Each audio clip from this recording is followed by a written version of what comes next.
Good evening. This is Mae Brussell in Carmel, California. This is tape number 380. And this is March the 16th, 1979, side 1.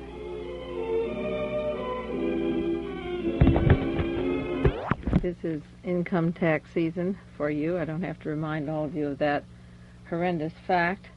And I'm going to do an update of the news this week on the tape and read to you some memos that I sent to the Internal Revenue in May of 1972.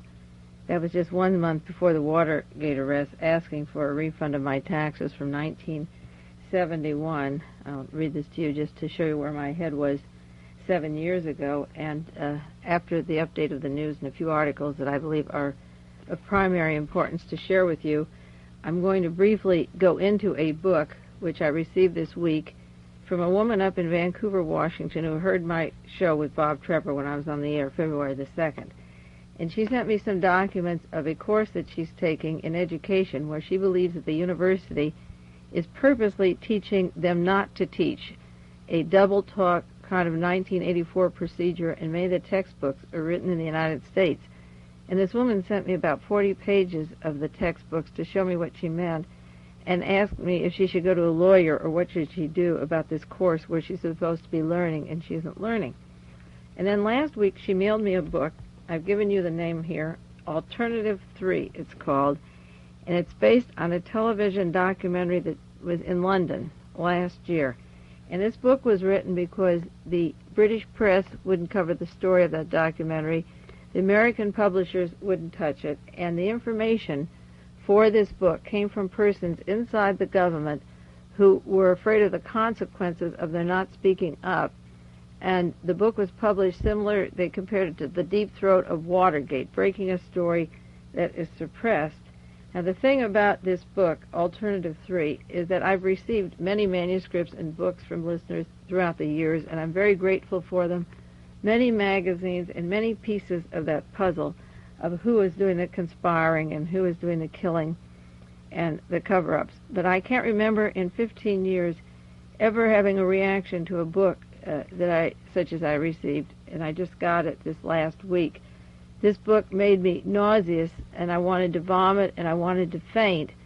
I wanted to cry, I wanted to bang the walls down. I literally had the shakes for about a week. It was so scary because it just could be the bottom line of these conspiracies, and I believe it probably is the most important book I've read in many, many years. I'd like to do the whole tape on it, but I'm going to do other material, and I know there won't be time to cover it, and we'll go into it more next week. But I don't want to go one more week without telling you about this book, and I'll be ordering some. I don't think it's safe for you to order them from England from the publisher because they'll keep track of where they come from. I'll use my source in Canada and get them, and I'm getting some for Tom Davis, who has the bookstore in Capitola Research.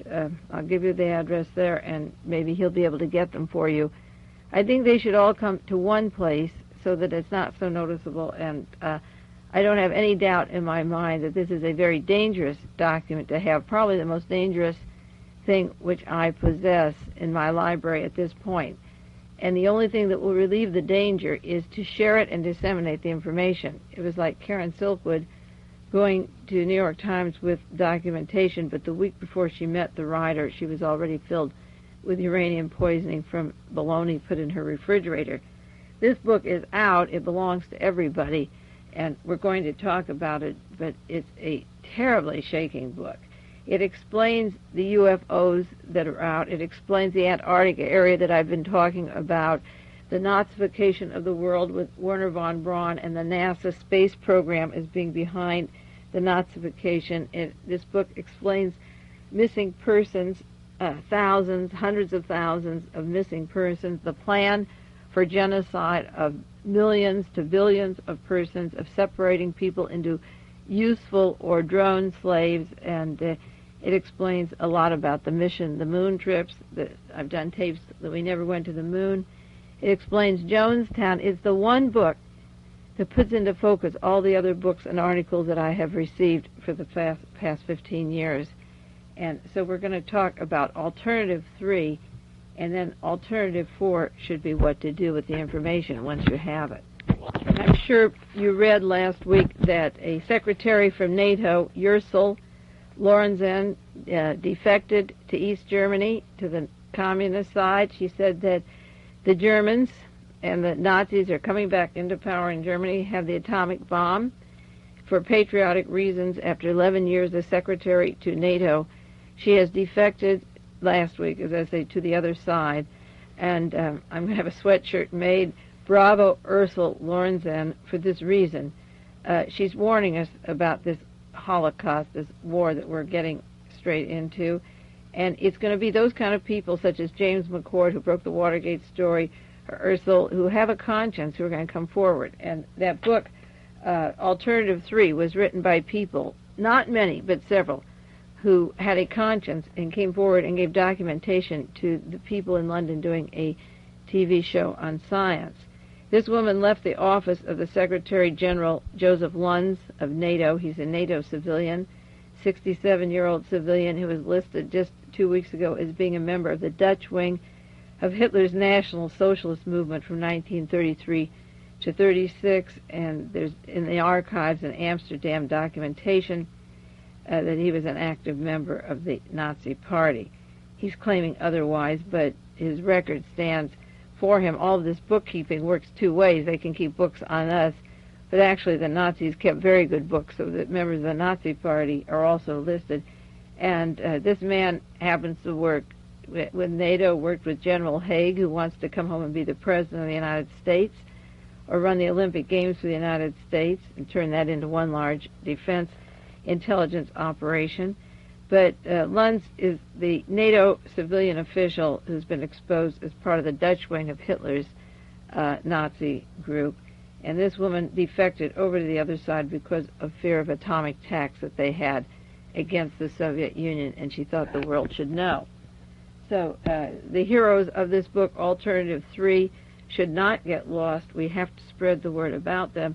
And the hope we have is that maybe, if we get enough information out and talk shows and radio shows and use this material, to demand that the Houston control centers for the space labs and at Muscle Shoals, Alabama, and so forth, be accounted for and accountable to us, and find out exactly how far this Operation Alternative 3 has gone.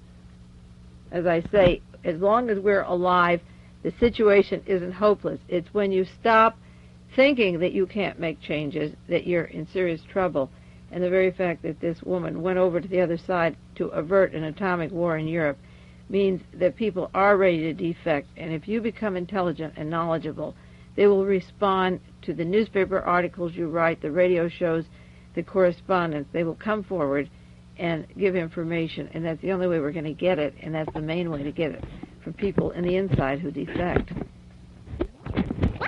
Now back to my taxes that I filed in 1972, because I think I should share this with you and compare it or read parts of a new book that just came out on the Klan by Patsy Sims that supports what I was alleging in 1972. I have many documents to support what I tried to get through in terms of a lawsuit. I went to Francis Heisler, an attorney here on the peninsula, to sue the government at the time for my back taxes, but he said it wouldn't work.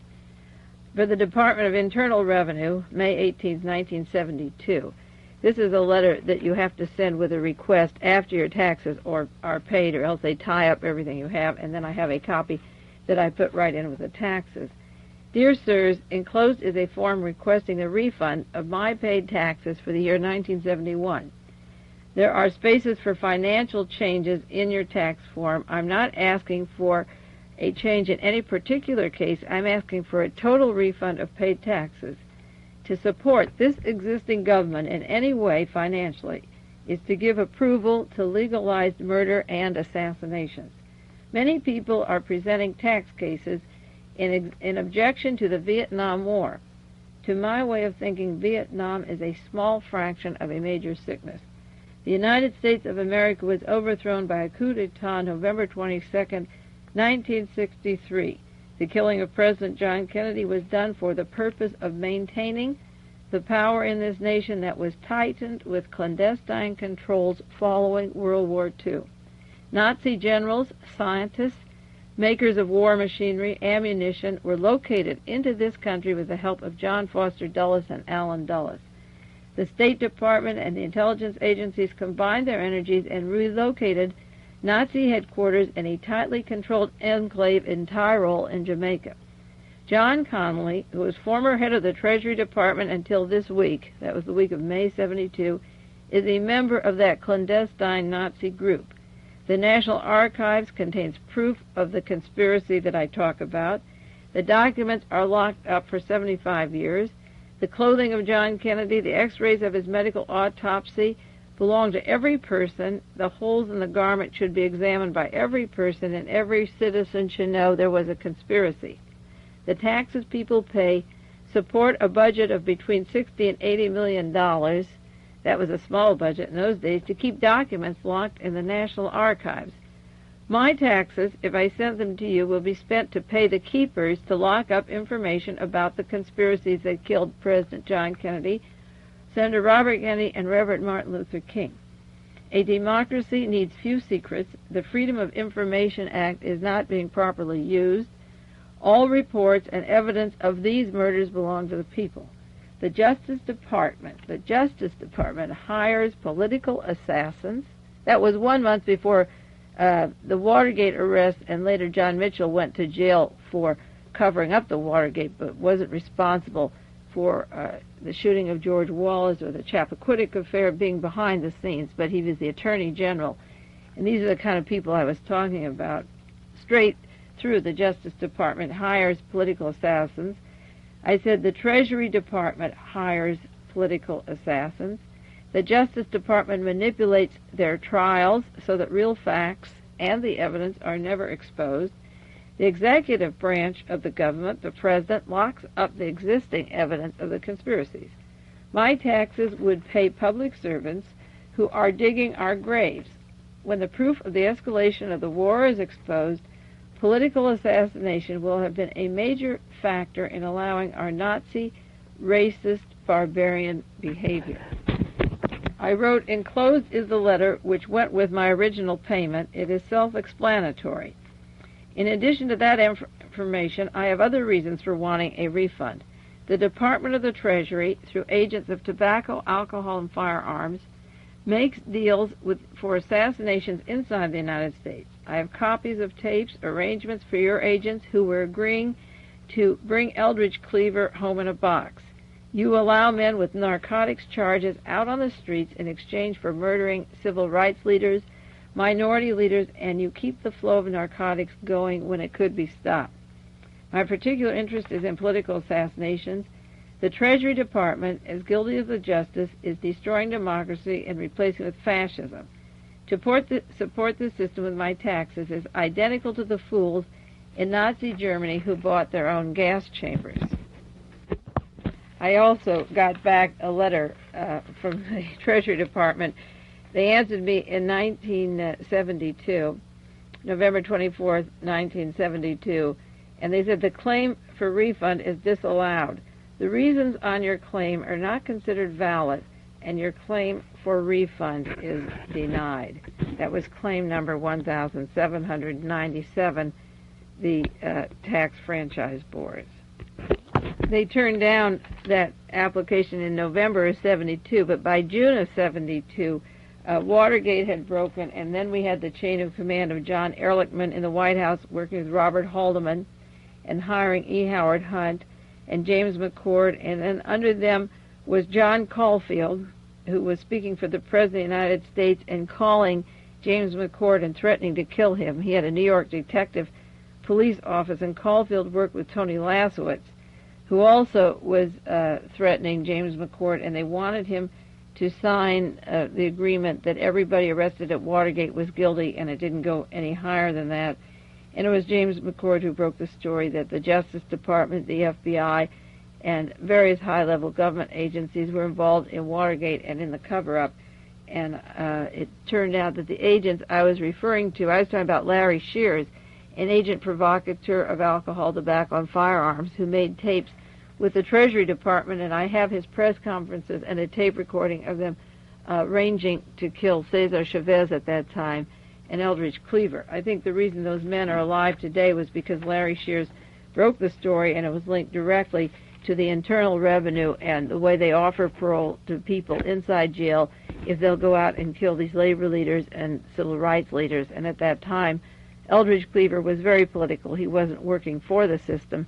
He was working with the Black Panthers and was very political enough to make arrangements. They were arranging for Sonny Barger of the Hells Angels, a narcotic dealer, a convicted narcotic dealer, to be out and a chance to get out or stay out from jail if he would bring Alridge Cleaver home dead in a box. He'd escaped over to Algeria, and they were considering letting Barger do the transition for them in exchange for his not serving time in prison. There's a new book out now called The Klan by Patsy Sims. It just came out in 1978. That's quite a bit longer. That's 6 years since I made these allegations, and about the Treasury Department working with Nazis and killing Jews and bringing Nazis into this country and their assassination teams. And I just want to read you a few pages from this new book that just came out because it's apropos of the tax season, and I think it's 6 years later after she wrote this book, 6 years after I put these claims to the Treasury Department, and they turned me down for the refund. She has reference here to an agent, Roy Frankenhauser. Many of you have read about him. He was an agent provocateur who worked for the Klan, and she describes that he was arrested more than 60 times with charges from inciting a riot to conducting disorderly Klan rallies. He worked for the Ku Klux Klan and the American Nazi Party, the Minutemen, the National States Right Party, and then he became a federal informer for the narcotics departments, the IRS and the Treasury Department and the FBI. And this career ended when he was selling dynamite to another Klan member by the name of Robert Mills, a former Grand Dragon in Michigan, and he is at the time of the school bus bombings in Pontiac. And this agent provocateur was selling him dynamite. He'd been picked up, I say, many times as Frankhauser and was supplying the dynamite. She says, Frankhauser contended he took part in the scheme of selling this dynamite in Michigan because he was acting as an informant for the U.S. Bureau of Alcohol, Tobacco, and Firearms, ATF, the same agencies that I was complaining about. He said the government asked him to act for them, the ATF, but then if he was arrested, of course, they disassociate themselves and say he was on his own. As a result of being involved in supplying this dynamite in February of 1974, he was given 5 years probation and suspended sentence, which was what I said, that the criminals are out on the streets and the drug dealing goes on, and also this sending of dynamite. These provocateurs are out. He had a 5 years probation and a suspended sentence. His somewhat mysterious spy assignment hinted of CIA ties. He was supposed to go to the Black September group that was going to kill American Zionist leaders. That mission, according to him, was approved by the National Security Council, the White House, Alcohol, Tobacco, and Firearms John Caulfield, who later figured in the Watergate scandal when he tried to persuade burglar James McCord to remain silent for White House clemency. Frankenhauser's turbulent life has included testifying before the House on American Activity, and he watched the suicide in his apartment of the New York Dragon Daniel Furrows. Frankenhauser worked with such great people as J.B. Stoner. That's the man that James Earl Ray's brother works for. Stoner had ties to explosives that were extensive. Patsy Sims writes about They were involved with bombings, the Emmett Miller bombing that he was charged with in Little Rock in 1961, the 4 Klansmen accused of a blast in the home of a black boy who integrated an elementary school in Florida in 64, the 1971 school bus bombing in Pontiac that I mentioned. Frankenhauser supplied dynamite for this person, and he's even been linked with Mr. Byron de la Beckwith, who was never convicted but was twice tried for killing civil rights leader Medgar Evers and involved with time bombs and bombing a Jewish leader's home, his car. Frankenhauser, she says, Roy Frankenhauser, the former Pennsylvania Grand Dragon, sold 240 pounds of explosives to Miles and was involved with bombings that had to do with the Atlanta Synagogue in 1958 and the Stoners Christian Anti-Jew Party and so forth. But this very person, this Roy Frankenhauser, was working with anti-Semites, bombing Jewish homes, civil rights leaders, supplying ammunition and bombs, and claimed that he worked for the Central Intelligence Agency and for John Caulfield and the Alcohol, Tobacco, and Firearms, the exact group that I asked for to come up and explain their role in those murders that were taking place through this entire period. If I could find an honest lawyer, and I think that's a contradiction or a catch-22 or whatever, I would refile that lawsuit based on everything that's been published by the government hearings and by various researchers in the past years and show that I was right at the Nazi links, the alcohol, tobacco, firearms, the Treasury Department, the Justice Department, the law courts covering up, and how these people do get out and spread their virulent disease of hate all over the world. That's what I was complaining about, murder and more murders in 1972, and I felt my money was going for that purpose or could be used for that purpose, and I resented having to pay it. They didn't feel that way, and they took my taxes anyway. Incidentally, the same John Connally that I mentioned is working with the Nazis, and the Treasury Department, the Secretary of the Treasury at that time, is now gaining on Ronald Reagan and announced that he wants to be a presidential candidate. The very person that helped resettle the Nazis after World War II down in Jamaica is second choice of the people under Reagan or close to Reagan. Reagan, Ford, and Connally are neck to neck, and it doesn't matter which one of these you choose. They're very much close to the same team. I think that Reagan has the best chance of getting the nomination, but because there's so much coming out about the government, and Connally was so close as Secretary of the Navy and Secretary of the Treasury, and with his role with Lee Harvey Oswald, his correspondence with Oswald, and his knowledge of the assassinations, it may be necessary to put one more team member in instead of changing to Ronald Reagan at this time, because John Connally has the answers to these secrets and knows how to put the lid on better than a new man in Washington, such as Ronald Reagan, because Jerry Ford was on the Warren Commission and worked for the Central Intelligence Agency and had to cover and squeal to the FBI as an informer all the time that the Warren Commission was working and controlled the Associated Press and the United Press, working as a joint FBI and CIA man. I knew that that was why he was appointed by Richard Nixon when Richard Nixon went out of office, because Nixon had put him on the Warren Commission and he was held there to hold the line. That's why he was on second call and became President of the United States. And if they're desperate enough and enough information keeps coming out, they may have to push a Connally ticket, because he has been the head of these agencies, so he'd know how to put the lid on and knows who the agents are. It'd be pretty dangerous to bring a new man like Reagan into Washington when there's so much information out that could turn this government around, similar to the way that Iran went, if the people really caught on to what was happening back there. And I hope they catch on pretty soon. There was a television program this week, a national program on John Arthur Paisley.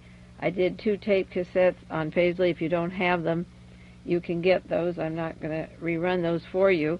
I did an article for Penn Jones newsletter, the continuing inquiry, on Yuri Nosenko, the missing link, ? And I'll give you the address. You can order those from Penn and read the article I did for him. I think it writes very well. I think it's a good article, and if you read it and get it, you can study the difference of my interpretation of that missing CIA man as against what the national program has to tell you on TV. If you weren't around to study the John Kennedy assassination, it was a long time ago, and it's hard to relate to that far away. Take this Paisley story, because he just was missing in September of '78, and then take the news media 3 nights in a row, a cover-up with a full-page ad in the newspapers, confidential. Nobody realized how important the CIA officer was until he died. And then they called in James Angleton, head of counterintelligence, to deny that John Paisley was important or that he even knew him. And they brought in William Colby, formerly of the head of the CIA and head of the Phoenix program in Southeast Asia. And when you saw them on the screen, if you saw them, this denial that they did was so much like Watergate, and anybody with a keen eye would know that these men were lying through their teeth. But it seems that the major media had to tell you, we've done an investigation. Yes, he was controversial, but he had marital problems, and that would make him shoot himself in the head and put a weight around and sink himself. That would make him disappear. Or his contract with the CIA was going to be up in a month, and therefore he was going to be unemployed, and therefore he killed himself. And those are good motives, so don't worry. We found out that he was going to be unemployed. Well, when he went under, they said he hadn't worked for the CIA for a long time, so if they can make one lie, they can make another lie. And another point is that when he disappeared, he had on his boat equipment from the National Security Agency and the Defense Department, and his wife, who was in the CIA, took a former agent of the Defense Department or present agent to the boat to help sanitize or take papers out. So the fact that his unemployment in the CIA was going to end in October of 1978, and he decided because it was a month ahead of being fired he'd kill himself in September, doesn't make sense, because he didn't have to be employed by them at all. When they get on the screen and tell you he was no longer going to be working for the CIA, then they have to explain why he was working with George Bush, who was formerly director of the CIA, and the Harvard Committee on the most sensitive documents that the United States has on Russian satellites. And the background of Paisley is so interesting and mysterious, and they don't explain why he would do himself in if he's working for the Defense Department or the National Security Agency. But they come through this story, marital problems, again with a psychiatrist, a woman who said he was always edgy and not sure of his relationship and his divorce, and therefore he shot himself in the back of the head, put a weight around his waist, and went under. And that's why they had to bury him without his wife seeing him, cut off his hands, and cremate him, and unload this body without proper identification or dental plates, which the dentist did explain. And then the FBI expects you to trust them. All-knowing FBI, believe us. All-knowing ABC, believe us. Don't talk anymore about John Paisley, because that's just rumor. We checked it all out, and there's nothing to the story. Remember what they said on TV. If you didn't hear it, you didn't lose anything. And either way, get the article from Penn Jones and read it, and play my 2 tapes on Paisley, and remember that a lot is happening. And the book that I'm going into, Alternative 3, is into killing agents and missing people. And John Paisley is missing. His wife doesn't think he's dead, and he could be among the missing people. One other matter, a serious matter, and then on side 2, I guess all of side 2, we'll get into Alternative 3. I told you, many of you people know who hear these tapes, many of you are personal friends now, long friends, and I've known you a long time through correspondence and telephone calls and so forth. You know that I've been frantically trying to collect old books put out from 1929 until 1950. The CIA came into power in 1947, and they began their own publishing and taking over the publishing empire. So a lot of information on the origins of World War I and World War II are in older books. I have a book, Army of Spies, by Joseph Galom, published by Macmillan in 1939. Invaluable book. Another one, All Honorable Men. I've borrowed it. Belongs to a friend. If you can find it for me. James Martin, 1950. The Great Conspiracy. Michael Sayers, Little Brown and Company, 1946. Kurt Reese, The Nazis Go Underground, Doubleday and Doran, 1944. Hitler's Heirs, Pyramid Books, October 61. Well, I read in the San Jose Mercury an article this week that they had a book burning at San Jose State campus. 7,500 books were burned from the San Jose State Library. And the thing that's worrying me is that I get newspapers from all over the country, and other places are burning books. And it worries me because I go up to the San Jose used bookstores, and I've been getting books and turning people to the libraries to read these books. And I don't know how much the radios and cassettes and talk shows are doing to escalate this, whether I'm paranoid or whether something very sinister is happening. But there's an article here that compares it to Nazi Germany. In the San Jose Mercury this week, it said, book-burning controversy flares anew. San Jose State Library, where on the campus they burnt 7,500 books to make room for new books that are coming. They're going to junk 15,000 volumes. We'll do a little bit more of this on the other side and then get right into this horrible book, Alternative 3, that I just have to share with you now. Please.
Good evening. This is Mae Brussell. This is side 2 of tape number 380, March 16th, 1979.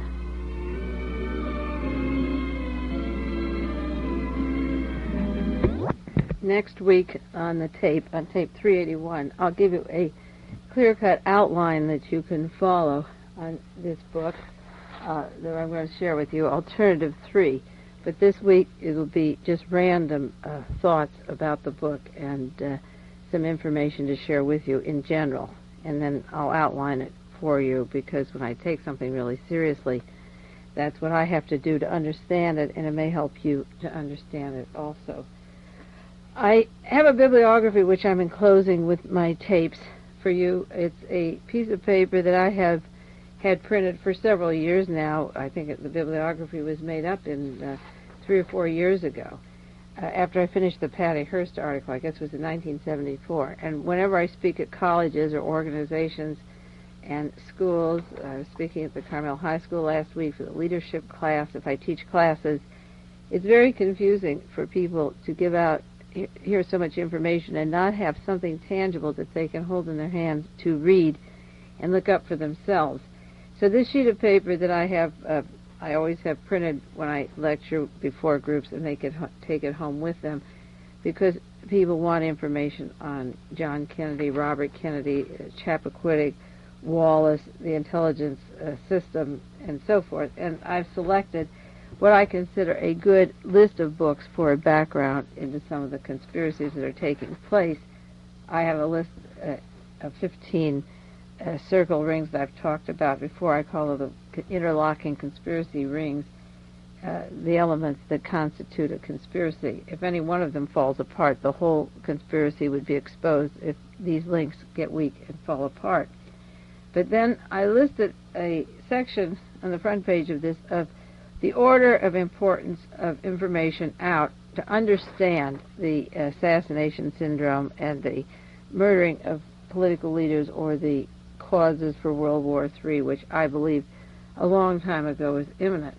And while there's some very fine books on the back side, and I have a library of literally thousands of books now, I listed in importance down here 6 pieces of information that I thought in that order were the clue to a lot of the crimes of the government, the major crimes going on. And the first book I listed was Clarence Lansby's book, Project Paperclip, and I've given you this list here, and you can follow it. And this was the importation of these Nazis into the United States, 642 Nazi science specialists who could bring their expertise to this country in order to arm again for World War III. They wouldn't be satisfied just to settle for a new world, for peace, for shame or guilt. By 1943, as it's being documented now and researched in books, they had already decided to get ready for the next war, and they hid a lot of their rocket inventions and so forth away as barter for coming to this country. Now, there was something in Project Paperclip which comes out in the book, this book that I have, Alternative 3, and there was something on my mind out of this whole book that never left my consciousness. I've forgotten a great deal of the book. It's 350 pages long, but there were two paragraphs, two sections here that have stayed very firm in my mind all of these years that I picked out as being terribly important. One, I'll read you page 42 to 43, the gist of what they were saying in Project Paperclip. It told about the German scientists, their value being somewhere between $400 and $500 million, their estimated value, and they were brought into this country, and one gentleman that was responsible for bringing them in, a Mr. Staver, was very excited because it says in Project Paperclip, by having these people here, it could ensure the supremacy of the United States in rocket development. They listened as they described their future plans. They would construct an outer station useful for astronomers and for the launching of spaceships into the stellar regions. They would construct a large reflector for focusing the sun's rays onto the Earth for power generating purposes. The latter would be used for another objective described as a terrible thing, a weapon which will enable the first country to achieve this undertaking to rule the entire world. The focusing of this reflector upon any living persons would kill them immediately. Ocean water would be instantly turned to steam, a forest instantly kindled. Impressed by the Germans' advanced thinking and receptive to their expressed desire to continue this work in the United States, Mr. Staver urged in a recommendation to the chief ordnance officer in Paris that 100 of these scientists be evacuated immediately within 30 days. He went so far as to suggest the Spectu Island at Aberdeen Proving Ground, useful for them to complete the development of the Wasserfall and for subsequent long-range rocket research. And with great pride, and before such time as the U.S. Navy and British would do the same, they said, let us get them to the United States. We will be a major world power. This is such an exciting thing. Bring them over. Now that stayed in my mind a long, long time, almost as much as anything I've read of all of my research. And in this book, which is a story of scientists putting on a television show in England, and as a result of that show, other people came forward to them. It innocently started as a brain drain lift of people from England going to the United States, the Middle East, Europe, and Australia. And they wanted to do a study of why these people, 4 million people, have left Great Britain, 1/3 of them scientists and very important, well-trained people, why they're not staying in Britain. And they thought that they should investigate this. And they came across an astronomer who was at NASA in Houston, Texas, who had wind of this plan for extermination and for purposes other than what we're saying our space exploration is for, but which the Project Paperclip hints at. And this particular astronomer had a freak automobile accident. They described the London Times talking about this freak accident. His name was Mr. Ballantyne, an astronomer. And there were headlines of this car crash that they had. February the 6th, 1977, Sir William Ballantyne was looking at his watch. He was waiting for a phone call and a message, and it had to do with something that happened in the NASA headquarters in Houston, Texas. And he was going to London when his car went off the road. It careered off the road on a journey to London. He was a competent and steady driver, and he was killed. Only one photograph of the crash was available to the press and the television, and a whole series were taken by agency cameraman George Green.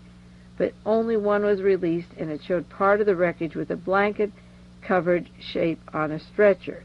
He had what were orders. They got tape recordings of the plans to kill him, and it was called a hot job. He had extensive burns all over his body, and it goes into the coroner's report.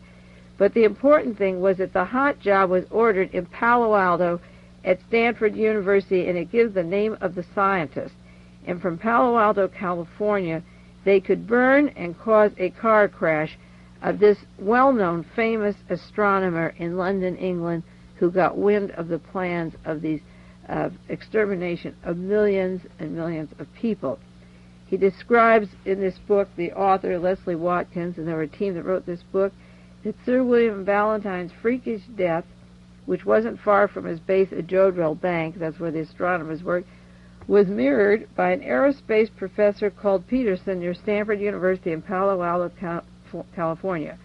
Nor did they know of the monthly conferences beneath the ice of the Arctic Ocean where they meet on submarines and plan their next moves. This book says by 1951 the V-2 rocket, a relic of World War II, had been superseded by very sophisticated missiles by 1951.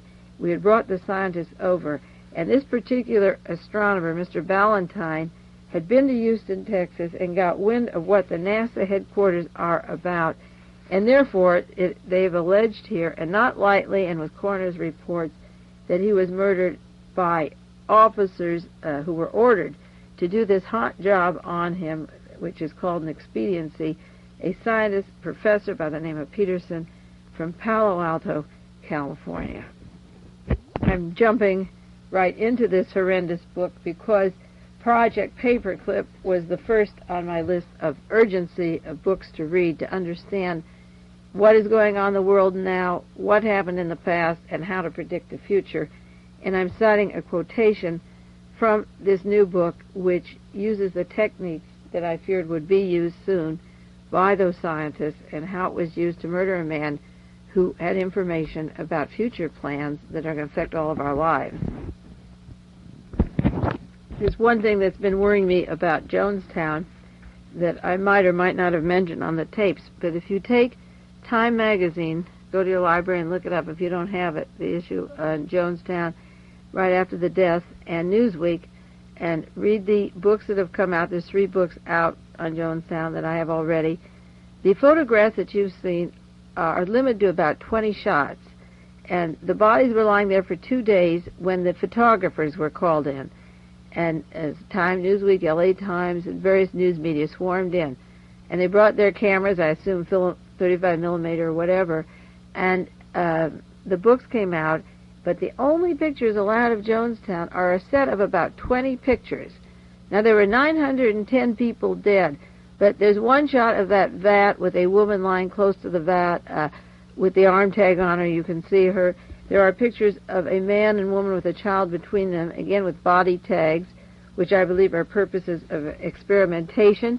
There's a shot of the drugs that somebody took, and there's aerial photographs of Jonestown, and there's a couple of rooms that have been taken inside of Jim Jones' room, and a mass one of the dining room and of Jim Jones. But the 3 books and the major magazines and all the articles on Jonestown, considering how many men went down there and how many thousand of pictures they could take if they were shooting of all kinds of people, they only selected a few, and it's similar to this scientist dying in England.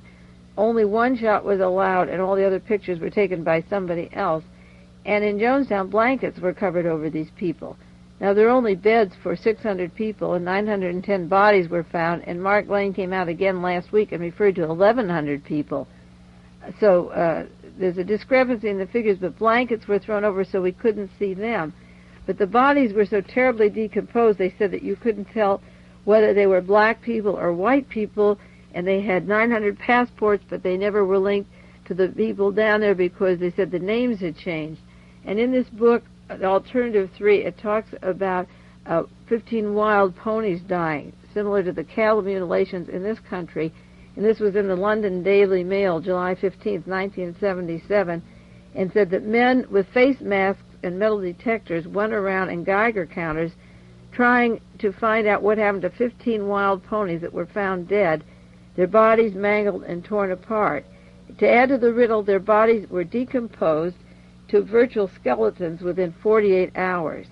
Now, after the men left Jonestown and before the Army came, these bodies were so decomposed that they were peeling fingers off, and the skin had so rotted, as I say, you couldn't tell anything about these people. And I wonder if the same type of experimentations or chemicals or a neutron bomb kind of effect could have taken place down in Jonestown, similar to that is happening to these camel mutilations, because here they were in England decomposed within 48 hours, and it doesn't seem that if the CIA told Jimmy Carter who was killed and how many were killed within moments after Leo Ryan was killed and they had a station at Matthews Ridge, it doesn't seem possible that planes couldn't have come down within 24 hours and taken everybody back before the decomposing took place. And I think that the parallels between Alternative 3 and Jonestown have to be considered in the decomposition of the body, the blankets, and the lack of original photographs, that they stuck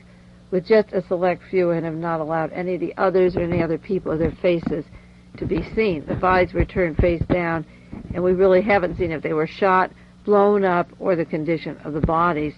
By the time those photographers came, we don't even know if some of them had exploded or what had happened to them face down with blankets over them.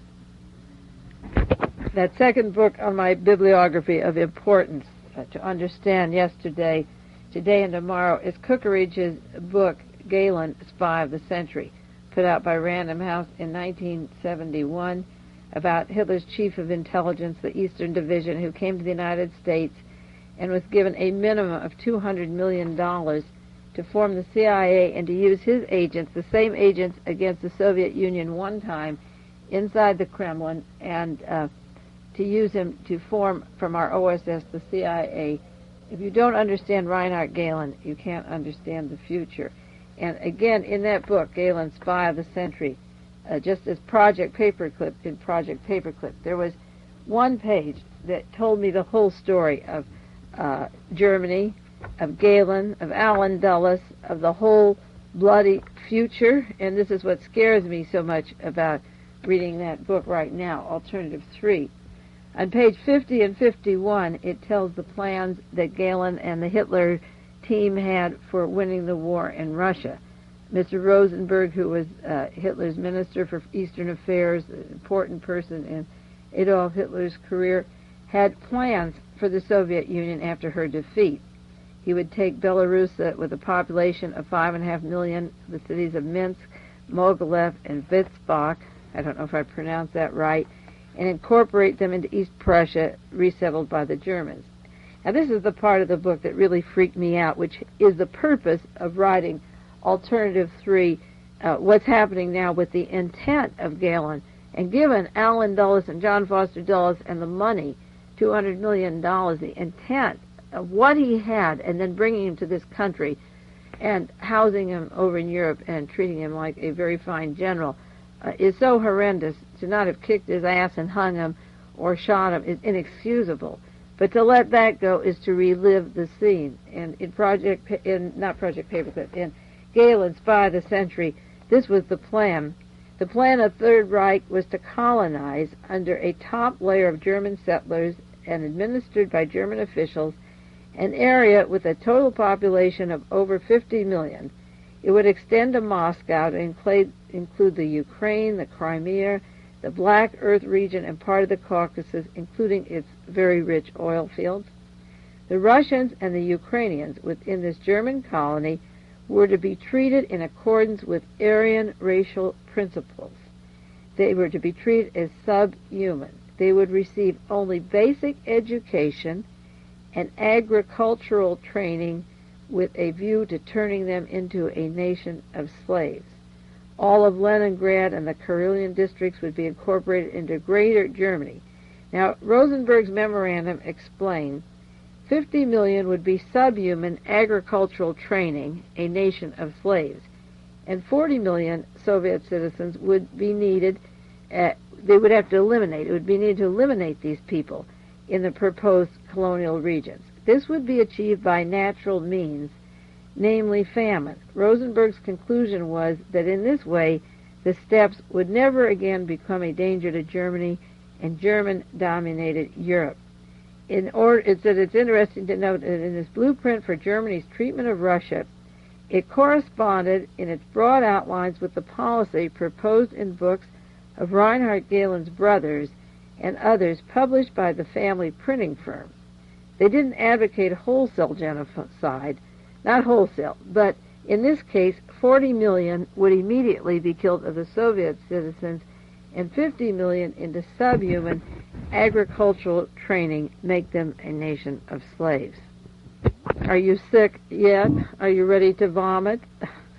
That's so much for those two books. Those books and those pages have been very important on my mind, and I've listed those as primary to read to understand what's going on. Now, when you get to Alternative 3, the idea behind Alternative 3 of NASA, Werner von Braun, and the Space Agency is to divide people into specifically two groups exactly as they have there, the useful people and the people that can be expendable, the people that they can do away with. They have terms for them that I'm going to share with you, and they're expendable, and they are separating people and classifying them into the desirables, into several groups, and this book goes into it, that the intent and the means are here now, and they say there's no use to complain about it. It's a fait accompli. There's nothing you can do about this anymore, so you may as well sit back and not get nervous about it. That's what, it's inevitable. Don't worry, the book says.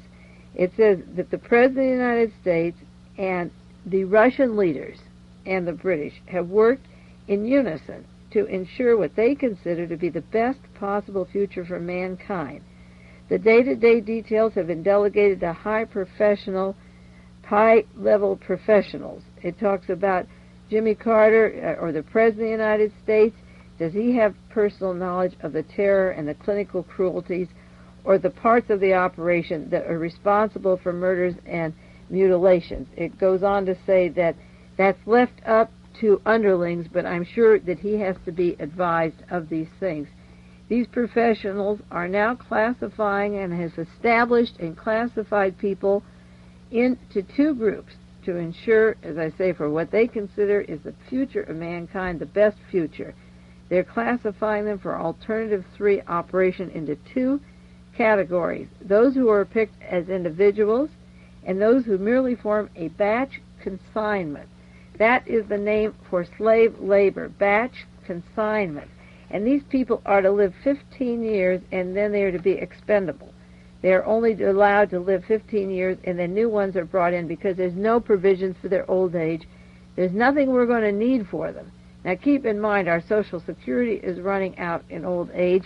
The inflation is going up the most on housing, food, medical care. And those are the things that you need, and that is where your inflation is the highest. And they have an Alternative 3 team that they've set up to decide. The part of this team is the batch consignment, and that's the treatment meted out to the men and women, this book says, that causes the most outrage. It says some of you may be revolted by some of the atrocities involved in this process, but Alternative 3 is separating people into two batches, and that's exactly what Reinhard Galen was planning in the 40s, and then was brought to the United States in 1945, and then funded. And Werner von Braun was brought down to Muscle Shoals, Alabama, and Walter Dornberger was brought to the Dallas-Fort Worth area, and the satellite Nazi rocket weapons were built by the Hughes, the Boeing, particularly Lockheed and the Hughes. Various agencies have made these spaceships, getting ready for the segregation process and deciding who's going to live and who's going to die. So much for Reinhard Galen's Spy of the Century. The intent of that book was carried out, and if these authors are right, they're proceeding right on schedule. Can you see why I'm scared and sick at this book? I think I know too much. I think I've read too many books, and I think that this isn't a science fiction. The book is filled with documentation, and let me tell you right now, what I'm sharing with you is not science fiction. This television program in England, and we'll go back into the background of the book, was a documentary, a series of 26 documentaries on scientific programs, and the only thing that instigated this entire research was to study the brain drain from England out of the country. And when they began their research, they realized that many people who left England, and they cite 3 in particular cases, didn't show up where they were supposed to be. They became non-persons, and we'll talk about that. The plans for death are called acts of expediency, and various people that caught on to what was happening were warned. The politicians in Great Britain, several of them said, it's not necessary for you and others like you to be told of the unpalatable facts. That's what they told this television team. They argue that the events of the future are now inevitable. There is nothing to be gained by prematurely unleashing fear. These plans are now inevitable.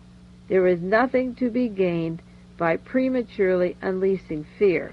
They're working on the idea of the biblical saying of Noah being able to live out the floods because he had advanced information. He was a good person, there would be floods, and everyone else would die. And they're collecting people selectively who will survive, similar to the biblical prophecies, and deciding on their slave master teams.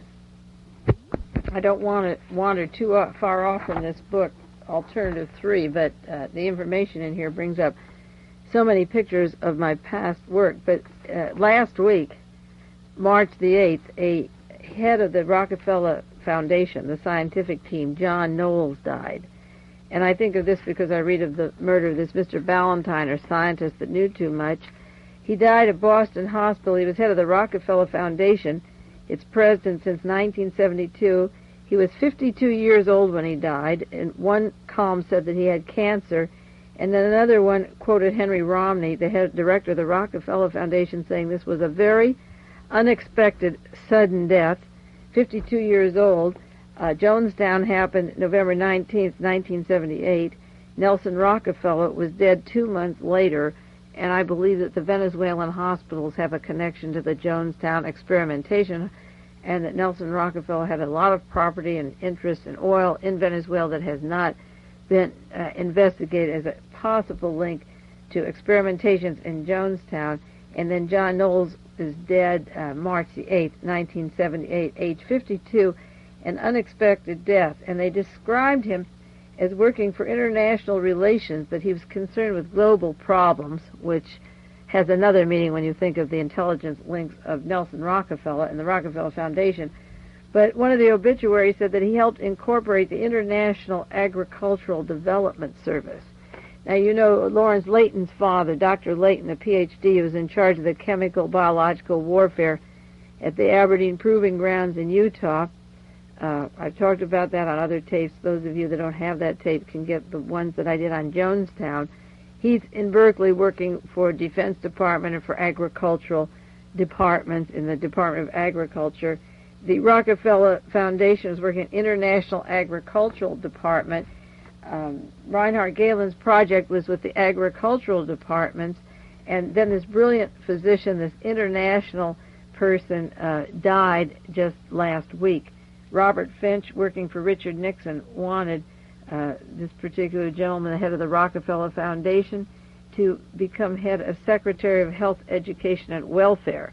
Now, that was the group that, under Mr. Richardson, Elliot Richardson, that was funding money in Boston Hospital for lobotomies that Dr. Marks and Irvin and Sweet were doing. And I've talked about the lawsuit of Leonard Kiley back there. This Health, Education, and Welfare was funding these lobotomies and brain experimentations. And this particular gentleman, this doctor, head of the Rockefeller Foundation, John Knowles, was affiliated with this Boston hospital in Massachusetts General Hospital in Boston, and with the Rockefeller Foundation at the same time, and interested in agricultural developments and international agricultural developments and institutions of international relations. And I don't think we can afford to overlook any possible links of these people to these great agricultural developments, because, as this book points out, the Earth's population is growing so quickly that there's going to be too many people on the Earth, and they're polluting it too quickly, that they have to make provisions for a certain amount of numbers and sacrifice the others. And the agricultural plans are for these select slaves or drones to do enough to just keep the other people alive, so that the agricultural development of the undeveloped countries is just to select your slave labor. Only 30% of the population growth is coming from the more privileged developed countries, and 70% is coming from the underdeveloped. And these are the countries that will have to be wiped out, except for the batch consignments, which they're experimenting on now. And this book alleges that this is the cause of the Bermuda Triangle, or the pilot that disappeared recently. They didn't mention this in the book. The book, I guess, had just come out over Australia. And missing people and missing agents. And next week, there's not enough time, we're going to go into the missing people and the experimentations that are in this book. On July the 11th, 1977, the Los Angeles Times had an article that's quoted in this book by a scientist from Princeton, Dr. Gerard O'Neill, who works with NASA and MIT, and he was given $500,000 to investigate population growth. And the LA Times had an article saying that now 4 billion people on the Earth. It will grow to 6.5 billion by the year 2000. That's 20 years from now. And 30% of the world population is in developed nations. So they decided there's absolutely too many people polluting the atmosphere and too many people on the Earth, and the political ramifications are such that they he's implying that they have to make some solution to this large amount of population. They had a meeting under the Antarctic submarines of what to do with Dr. O'Neill, and decided not to kill him for saying too much, because people wouldn't take the article seriously anyway. Our time is out. Next week I will go into this book in detail. I think this is enough to either whet your appetite or make you sufficiently nauseated. I hate to share the information, but it's really important. This is Mae Brussell in Carmel. I'll be with you next week, and stay well if you can.